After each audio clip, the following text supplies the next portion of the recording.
This is the Sony 100-400 F5.6 to F8. We need to talk about it.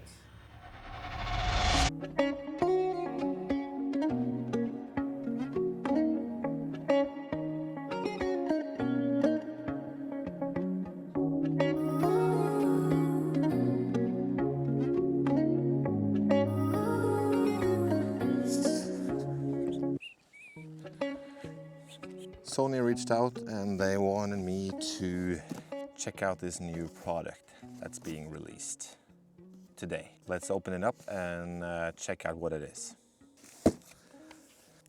I forgot my knife. I'll be right back.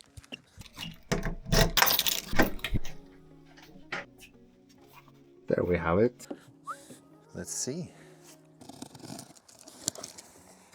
Well, I guess a completely white box tells us something. But what does it tell us? Oh, a pair of white alpha socks. That always comes in handy. Thank you. Okay, so this is the brand new 100-400. Okay, so it extends.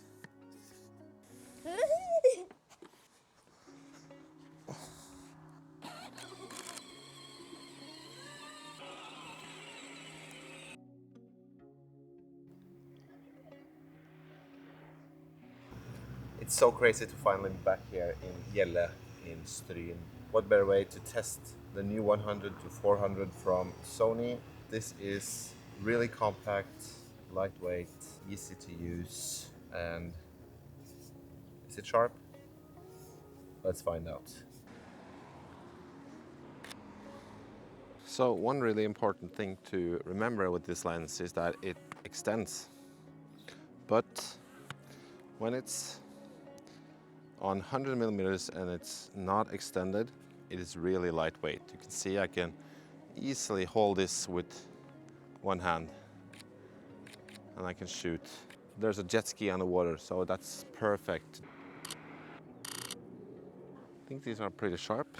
Okay, so I am at f11, which is no problem since we have a lot of daylight, and I just bumped up the ISO to 2000.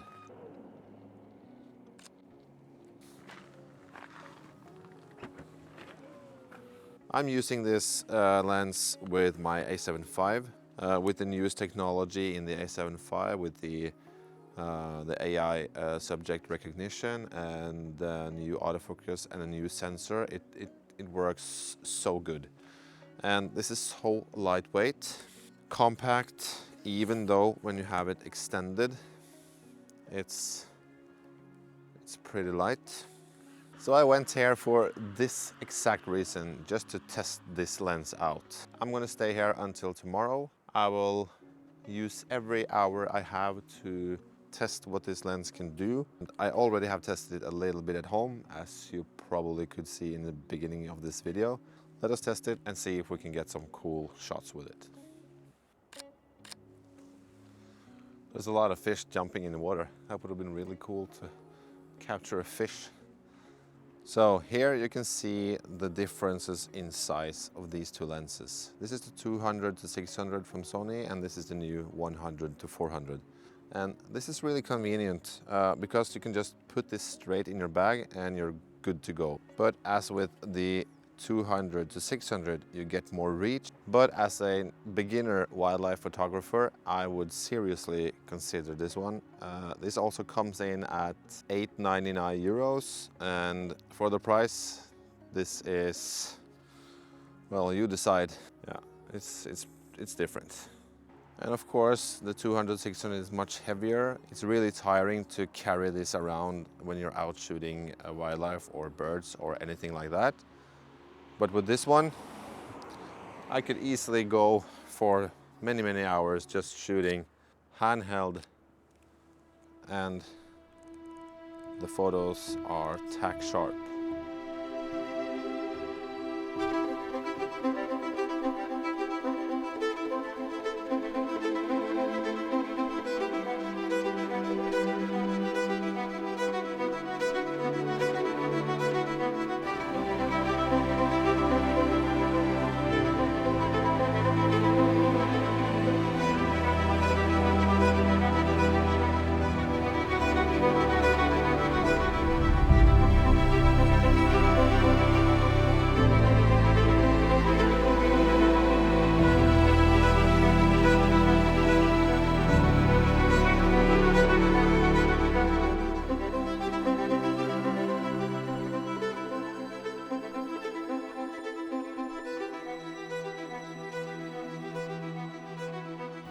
Good morning for my solo trip to Lovatnet.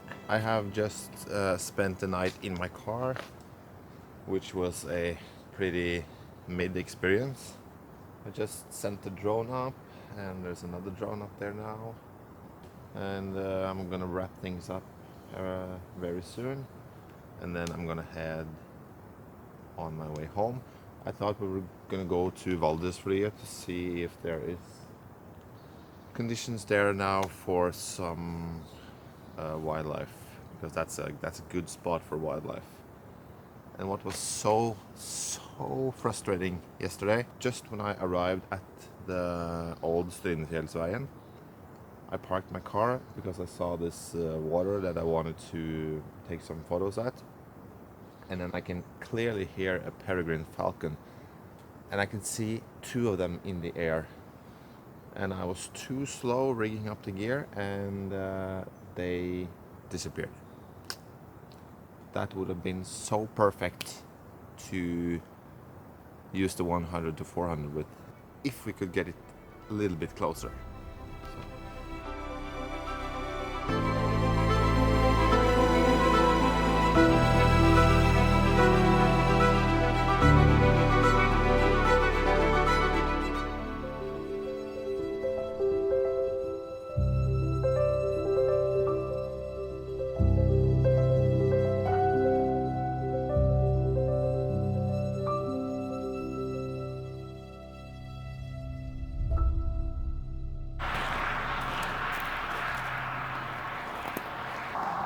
I am now at Valdresflia, and the weather is shifting pretty quickly. We'll try to see if I can get some cool compressed landscape shots with it.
Thanks for following along on the adventure of a lifetime.